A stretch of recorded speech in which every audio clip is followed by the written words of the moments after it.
It is strawberry time here. It is so exciting. I know somebody might be thinking, March, that's early. It's the end of March. April's later this week. But yeah, it's early for strawberries. For some. We are down in the Gulf Coast. I'm zone like 8B, 9A. Different websites say different things. I'm like on the cusp of both of them. So we get strawberries early. Everbearing strawberries can go almost all year for us, like the whole calendar year, because we don't get that cold. Our strawberries go dormant for a few months if it's the right variety. It's kind of crazy how fast strawberries come about here because we do get so hot. We are 80 degrees today in the shade. In the shade. I found a butterfly wing. You found a butterfly wing? The baby butterfly wing. That is very cool. So I got 4 buckets of strawberries at our local farm. My little strawberry plants do not produce enough for us for the year, but that's enough for my kids to get some real fun treats in the garden. But every year we buy some strawberries from the farm. So each one of these is a lot. Now it's time to wash them all, destem them all. Some are gonna get chopped up, put in the freezer. Some are for eating now. And then some we're gonna make jelly with, or jam, I should say. We only make jam in our house.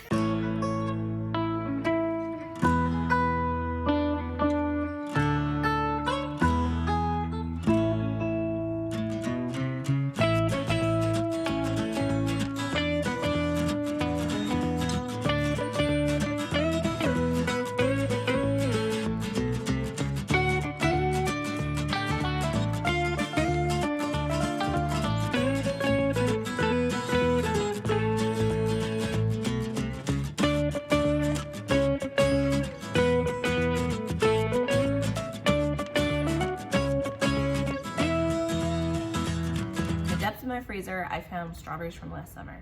They are a tad freezer burnt, but they will taste just fine. They are gonna get cooked down in this pot. I have dinner going in that one. We're gonna have chili. Why not have chili? I'm hopefully gonna get these out of this bag without making a mess. And I'm gonna add some water to it. To find the measuring cup. It is just over 1.5 cups of water. It's a lot of water, but I want this to simmer down way low.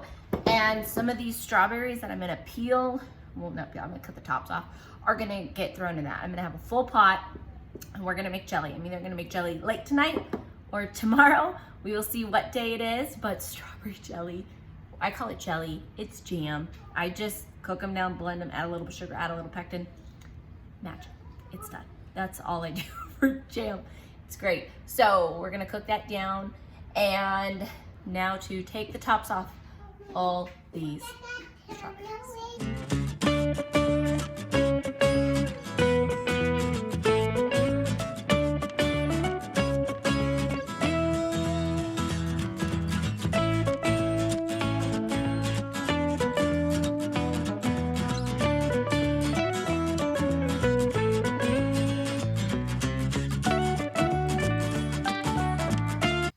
Hello, it has been some time.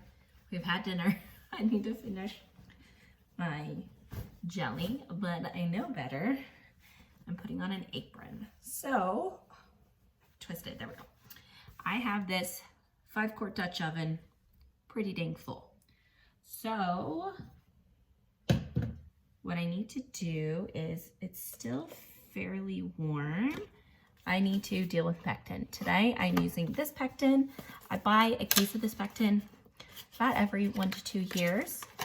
I like it. It's good, it's easy. What is it? It comes with instructions.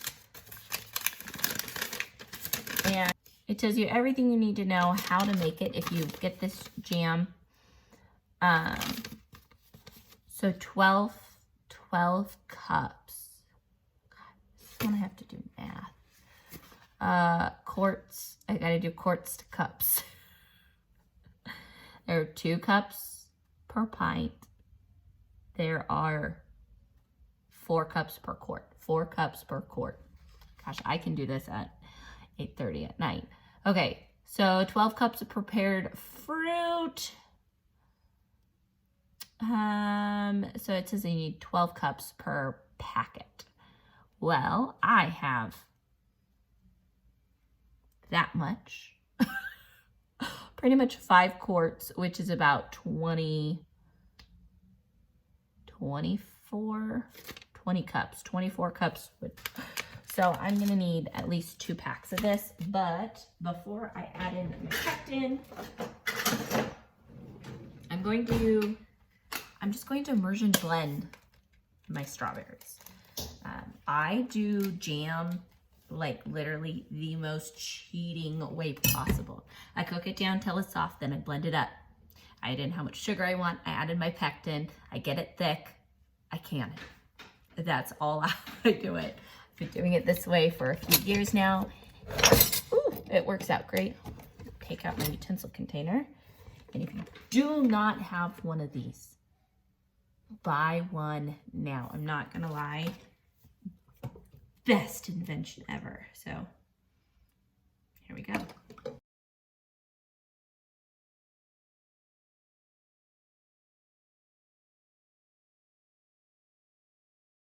What I like about these recipes about using the specific sugar-free, low-sugar pectin is that it really doesn't take a lot of sugar.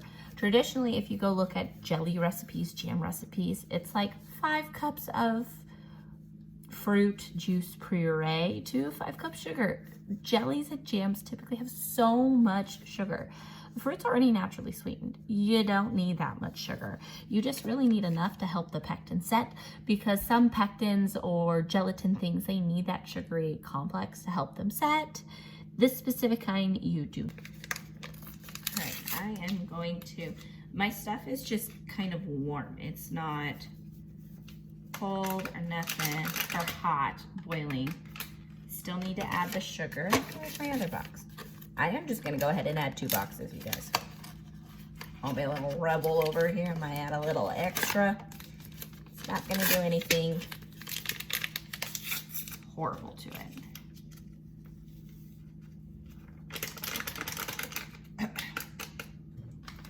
Here we go. Another great sugar-free, low one. Ball makes one, but the jars are small and not a lot comes in them. But Pomona's pectin, Pomona, something. The name is somewhere in there. I'll think of the name. So you stir in the pectin, the specific kind, and I will link this in my video. I just buy it on Amazon, and I literally buy a case. I like that they do come in these individual little boxes. It just makes it a little easier. And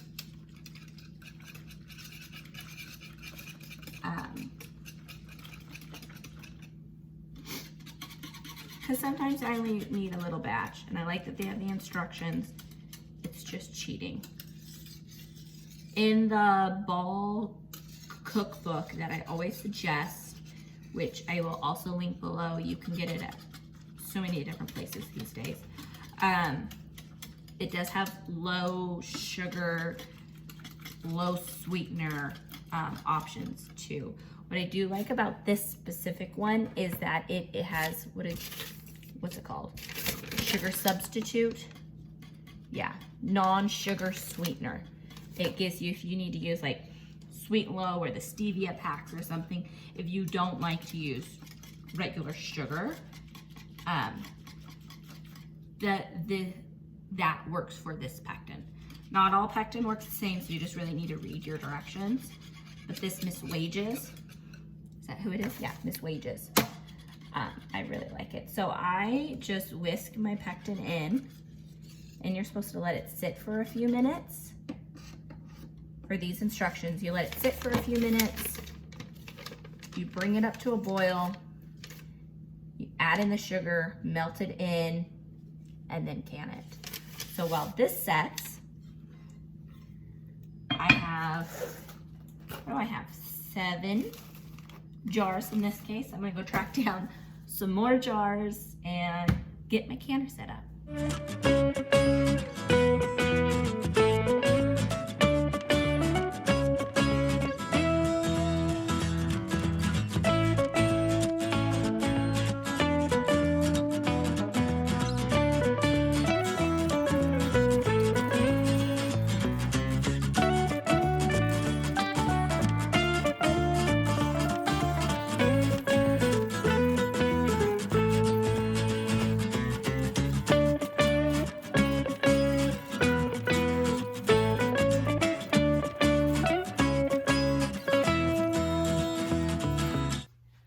So I got 2.5 gallons worth of strawberries to go in the freezer, ready to go. This is normally the container I put my strawberries in from the store when I buy them. Not gonna work. I gotta figure out something. Otherwise, I'm gonna store a bunch in the freezer. I don't necessarily want to, but I don't necessarily want to do...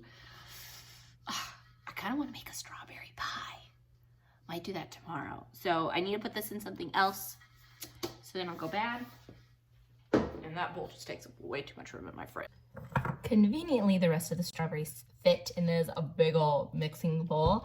I lined it with some paper towels. I normally try to avoid paper towels at all costs. We don't go through them fast, really, at all.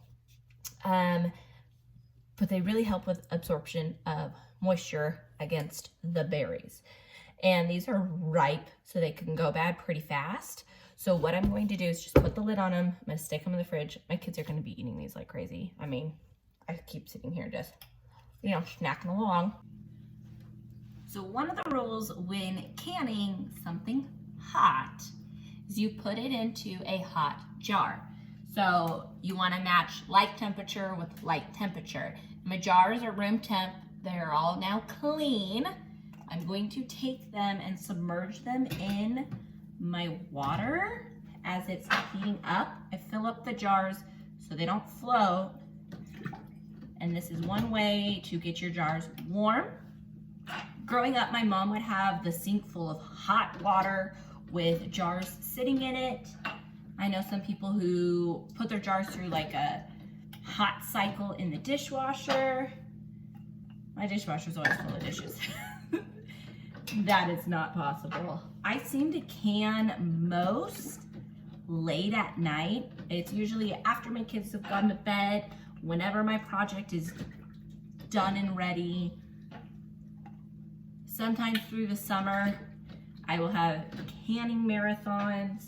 I have 9 of these half pints going in.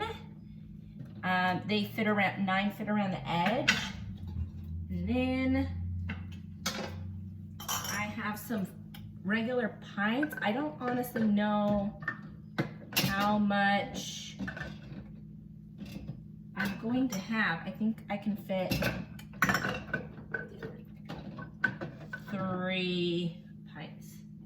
I've made a video about what supplies you need to can. It's just what supplies can you start with, the basics of canning. Canning is one of those things you have to have the right equipment to can with. There's just really no way about that because you need to follow some, what's my brain work? Food preservation rules. They're rules set up by Ball and something Food Extension Office. I can't think of the correct term right now. My brain is gone. Now's the time you want to watch. Our stuff is almost to a boil. We will add in our sugar, bring it to a boil for a couple minutes, and then get preserving here. So now pretty soon is the fun. When you start to notice what I always call the lava bubbles, that's where it's starting to boil. You want to get this mixture to a hard boil. A hard boil is when you stir, it remains boiling. So it's not at a hard boil yet. You can see as I stir, no boil marks. So I just want to let this keep going and keep bubbling. I have this on like medium low. So one, it doesn't boil over because this pot is full, but I just want to keep letting it come to a boil, and I keep stirring. So I kind of stir for a little bit, I stop, I let the bubbles come back, I watch what it's doing. In a few minutes, we will skim off the foam you see. That's like impurities and whatnot coming off. You don't have to skim off the foam. You don't have to, but I always do. It just makes your jam or your jelly just look a little prettier. So while this is going, I notice this guy is getting nice and toasty, so I'm gonna have him on low. My jars are nice and hot and ready. In just a minute, we'll pull them out. And we still have to add sugar to this guy. I had a mishap where my pot that I kept saying I was scared it was gonna boiled over everywhere. So now that I got most of it cleaned up, so it won't be a complete and utter boiled, hardened, nasty strawberry mess. Taking out some. We are pretty much to the hard boil finally. I do have some in another pot, and I'm doing this a bit out of order, but we're pretty much at the hard boil.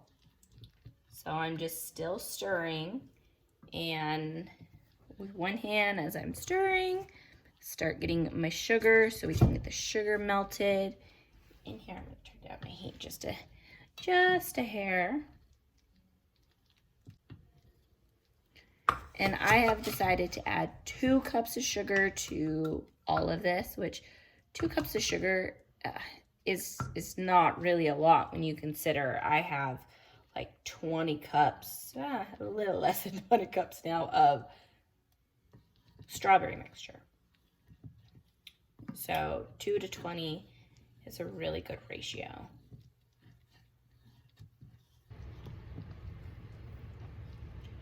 Okay, time to add some sugar. There is 1 cup. And this is just cane sugar, nothing fancy. So there was 2 cups.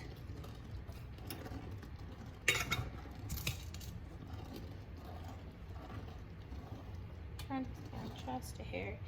We really want to melt all the sugar. You don't want any clumps.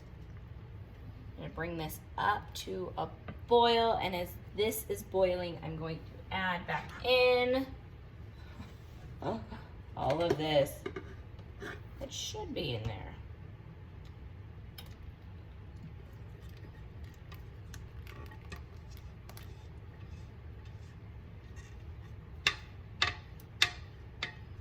So once this comes back to a full boil, what I am going to do is scoot it back because my burner will stay hot, and I will pull out all my jars, and then we will get canning. With this specific pectin, you don't want to overcook it before you can it, just because then it can make the pectin ineffective.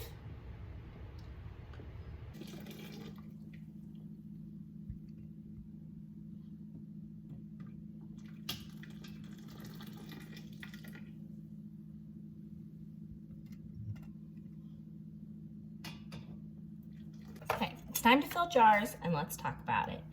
For your jar, you take your little measuring gauge. This first high up notch is 1 inch. This bottom notch is 1/4 inch. You want to fill your jars to 1/4 inch. So it should touch, this little measure guy should touch the top of your food. So it's pretty easy once you get going. It's a little intimidating at first, I won't lie, once you get the hang of it. So all I do is use a funnel, and I go slow. You're gonna make a mess, just don't worry, and go slow. So what I do is I fill up 1 jar, and then get most of it, and then sometimes I just hold this here. I just dribble in a little bit more till I get to that 1/4 inch mark.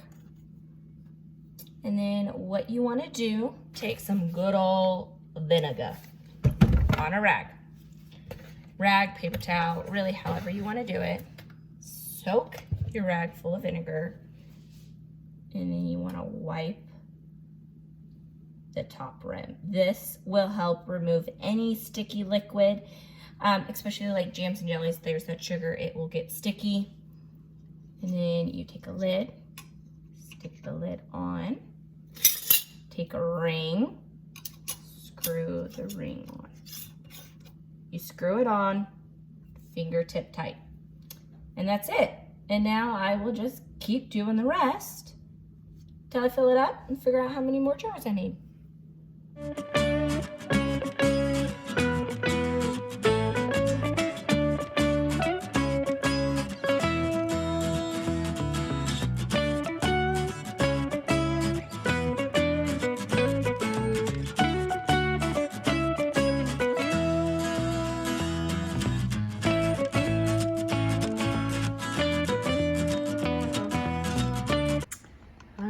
We used all but one of the jars, and you want to make sure your water level is about 1 inch over your jar. So I made sure 1 inch over my pint jars. Your half pint are of course smaller than your pint. Now this is all ready to go. My water is hot, everything is hot in here. I am going to turn this to high and put the lid on. Now, we start the timer when this comes to a rolling boil. So rolling boil, but everything's warm, so it doesn't really take that long. Let's see my mess I made here on my pot. We only have this much left, so I'm gonna find a container, scrape it into it, and then while this is heating up, I have to clean up all of this mess. When your pot gets to this, you want to set your timer for 10 minutes. If you are below 1,000 feet elevation, and you're going to want to check your instructions for higher elevation. I am like sea level, so I go for 10 minutes, and once this beeps, I will turn it off and I will scoot my pot a little bit, at least off this burner, to help it kind of cool down just a little bit. And then after about 5 minutes of letting it rest, I'll pull my jars out and let them cool down.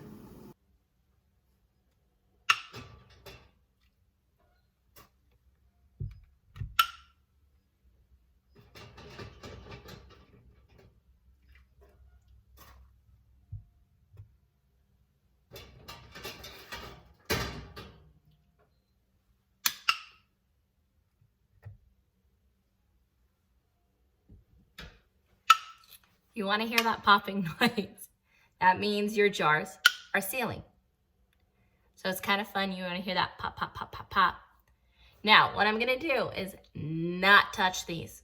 I'm literally going to go to bed. All my dishes are done, everything. Perfect timing for how long these took to process. So I got 9 half pints, 2 pints, and about extra cup or so that we will enjoy first. So what I'm going to do is let this all cool, dry, not touch anything until the morning. Tomorrow I will come back and show you how I finish up dealing with my jars and then how I store them.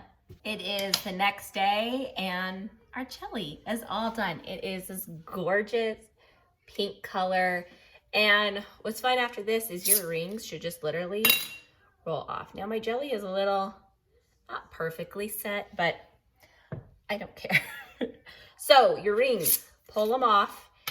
You want to pull them off so you can see if anything inside the jar goes bad. It can happen, you guys. There's always a percentage of fail for things. It happens. But you can also see if the lids will come unstuck, I guess you could say. It's sealed properly when you can hold it by the lid. The lid, you use the ring to hold the lid down because as it heats up, it basically makes a vacuum that heats up your jelly. So you wanna go through, pull the lids off all of them. Then you are going to wash your jars. When I see canning videos, I see people don't mention this. Wash your jars. I don't care if it's just a rag with a little bit of soapy water, wash and dry your jars. When you can things with sugar in them, sticky stuff might get on the edge that we wipe off, but we're not wiping off down here. You brought me a flower. I love it. So you really want to wipe it off. You want to make sure all your surfaces are clean, because if they're going to go sit on your shelf, you don't want to attract ants, bugs, stickiness. Trust me, I've learned the hard way from years before. So wash all your jars. And then when you're done, take a Sharpie, label them. I'm not joking, label them. You might remember what they might mean. You might remember what you thought, but in about a year, are you really gonna remember? Because I have thought those things and I don't. Sometimes I will label it just jam, or sometimes I'll get creative and write out strawberry jam the whole way. I at least make sure I write down the month and the year. Sometimes I go as far as writing month, day, year. Sometimes I don't. Sometimes I've written just the year, but in all honesty, our jam gets used within a year. Strawberry is a main one, so it's what we get used up. I usually make strawberry and blueberry jam. Those are my two main ones. All you're gonna do is label it, and then what I do to store mine is I keep all your boxes. It's just easy. Because of the size of the jelly jars, they fit in here and they can slide on one of my shelves where I have room for them. And then I keep all my jelly jars in one place. What I do though is I keep all my jelly jars in like chronological order. So I use the oldest one first and we use the newest one last, So kind of that first in, first out mentality with your canned goods. That's what you wanna do. So canned goods are good for, people say 12 to 18 months. You can use them up to years later. The longer they're canned, I believe it's like the more nutritional value they lose. Use your judgment. I'm not joking. This is one of those, use your judgment. If you open it and it smells off, don't eat it. Canning, yes, it's a science, but there's room for error. It happens. I've had it too recently that sometimes my lids don't seal. Brand new lids that don't seal. And in these past years, since everything with 2020 happened, canning has become a thing people did out of fear, and some did it out of fun. But canning companies pushed out lids that sometimes weren't the best. So just do your judgment, inspect your lids before you use them. So there's all my canning. I got, what did I get? 9 half pints and 2 pints. So 2 of these fit in one of these. That's why it's called a half pint. And now I'm gonna wash, clean, put them all away. Thank you guys for joining me. I hope you had fun seeing how I make jelly. It's our first canning of the year, which is super exciting. Before I know it, it's gonna be time for everything. Our blueberry season is around the corner. May is usually the big month. May and June are the months I pick buckets of blueberries every day. So come back. We will be doing blueberries very soon. More and more canning is coming. But first we gotta get outside and finish planting some things. So bye guys, I'll see you later.